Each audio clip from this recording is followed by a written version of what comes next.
Suami protes istrinya curhat di kajian TV soal poliandri. Itu fitnah besar. Viral di media sosial seorang suami bernama Dika Perkasa yang tak terima usai istrinya bercerita perkara rumah tangganya di program Kajian Hati _TV. Sabtu, 26 Juli. Kejadian ini viral saat Michelle Noviana menghadiri Kajian Hati _TV dan menceritakan permasalahan rumah tangganya dengan Ustadz Ahilman Fauzi. Dia, Dika Perkasa, suami kedua saya sampai berkali-kali menyuruh saya untuk berpoliandri, menikah lagi, dan berhubungan dengan pria lain di depan matanya, ucap Michelle di Kajian Hati _TV, dikutip tribunbengkulu.com, Senin, 28 Juli 2025.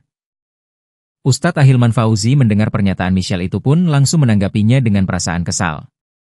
Perempuan itu dalam Islam mulia dan dimuliakan, dijaga dan penuh penjagaan, maka haram hukumnya meminta istri kita untuk meminta berhubungan dengan pria lain, jawab Ustadz Ahilman Fauzi.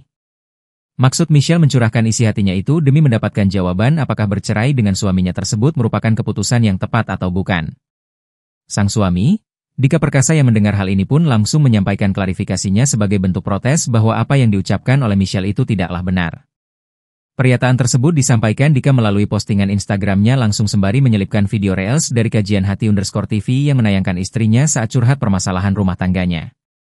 Tak hanya menyampaikan klarifikasi melalui lisan, Dika juga turut menuliskan aksi protesnya bahwa apa yang disampaikan istrinya adalah fitnah besar.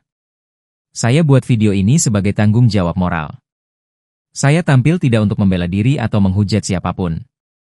Walaupun banyak yang menghujat diri saya di komen tersebut, tapi saya tidak peduli hal tersebut. Saya anggap hadiah untuk diri saya di tanggal 30 Muharram.